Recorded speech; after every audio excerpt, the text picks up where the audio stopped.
Imagina que has cruzado el infierno entero, por amor, que has bajado vivo a la tierra de los muertos, que has hecho llorar a la propia muerte, y te han devuelto a quien perdiste.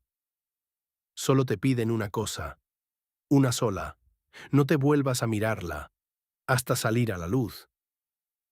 Y ahora subes en la oscuridad, oyendo apenas unos pasos detrás de ti, sin saber si de verdad es ella quien te sigue.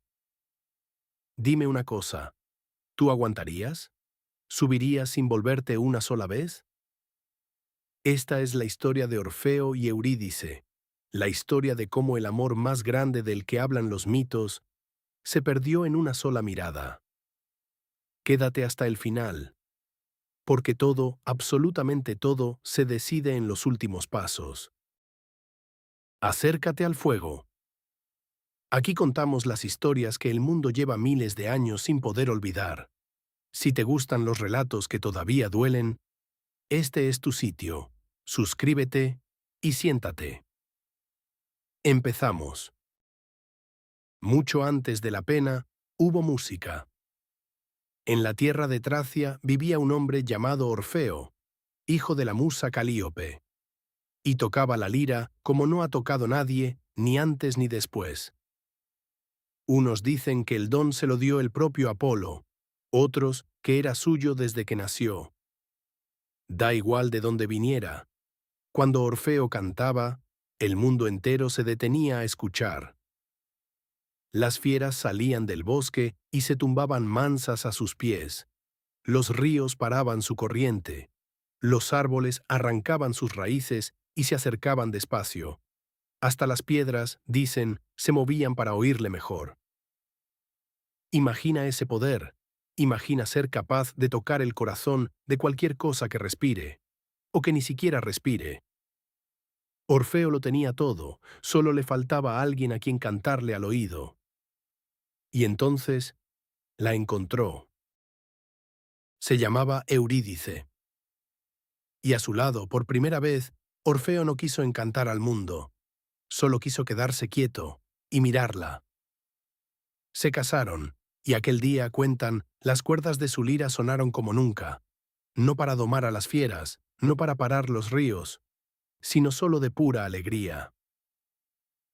Había esperado toda su vida para escribir esa canción, la canción de un hombre que por fin lo tiene todo. Recuerda bien ese momento, porque en los mitos, igual que en la vida, la felicidad entera, la que no le falta nada, casi siempre llega justo antes del golpe. Y el golpe llegó, rápido, callado, por la hierba. Fue poco después de la boda. Eurídice paseaba descalza entre la hierba alta, todavía con la risa del día. No la vio, nadie la vio. Una serpiente, escondida entre las flores, le mordió el tobillo. Y así de simple, así de injusto, Eurídice cayó. Cuando Orfeo llegó, ya era tarde. La tuvo en sus brazos mientras el calor se le iba del cuerpo. Y por primera vez en su vida, su música no sirvió de nada. Cantó, claro que cantó. Cantó su dolor a los campos, a los dioses, al cielo entero. Y el mundo lloró con él. Las piedras, los ríos, las fieras, todos lloraron. Pero ninguna canción, por hermosa que sea, devuelve a un muerto. Y fue entonces cuando a Orfeo se le ocurrió lo que nadie, jamás, se había atrevido a hacer. Si Eurídice se había ido al reino de los muertos, él iría a buscarla. Vivo. Hay una entrada al inframundo para quien se atreve a buscarla. Una grieta en la tierra, un descenso largo hacia un frío que sube del suelo y se te mete en los huesos. Orfeo bajó. Solo.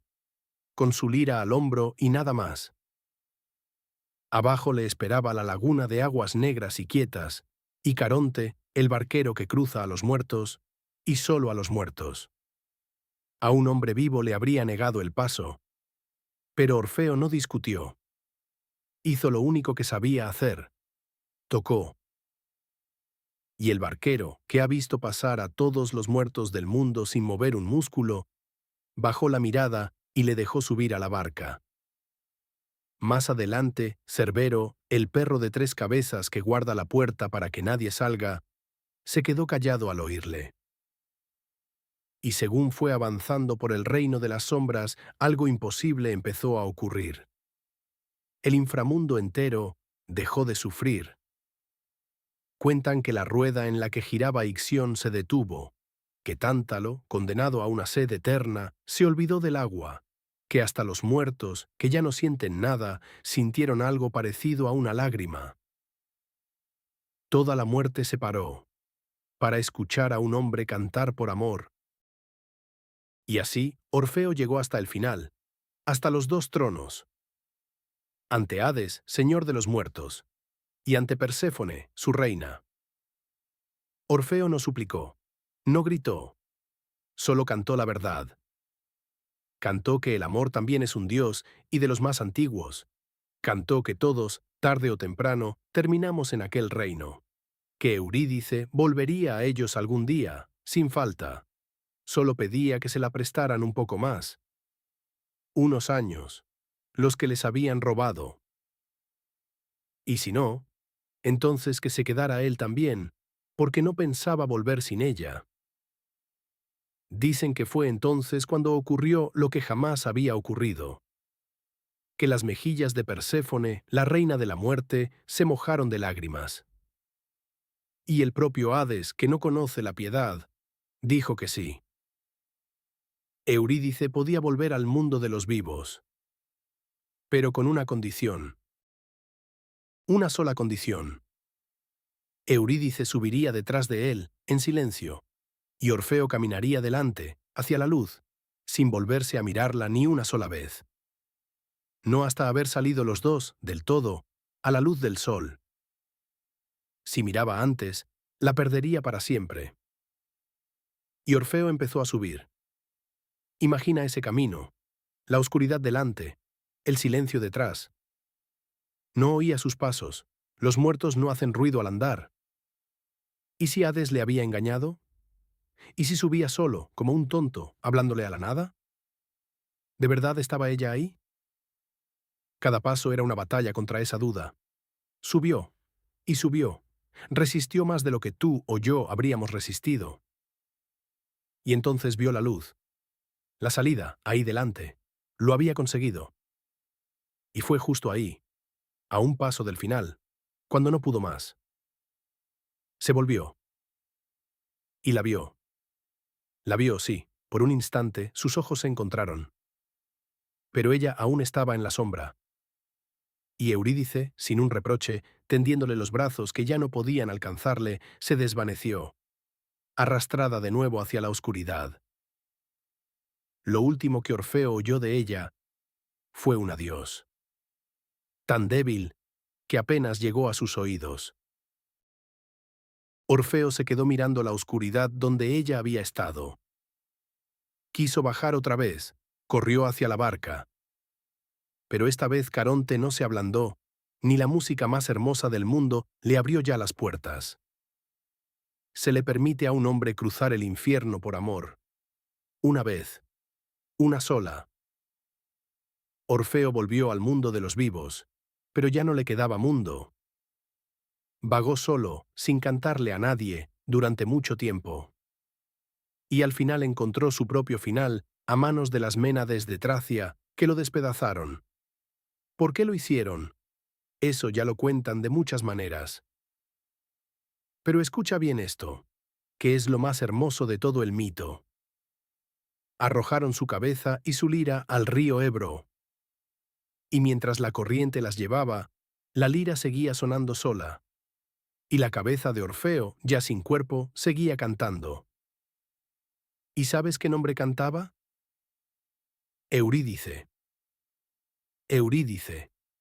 Eurídice, río abajo hasta la isla de Lesbos. Ni la muerte fue capaz de callar esa canción. Pero los mitos, a veces, son más piadosos que la vida. Porque cuentan que, al morir, la sombra de Orfeo bajó por fin al reino de los muertos. Y allí, entre las sombras, la encontró. Y ahora pasean juntos, los dos. A veces él delante, a veces ella.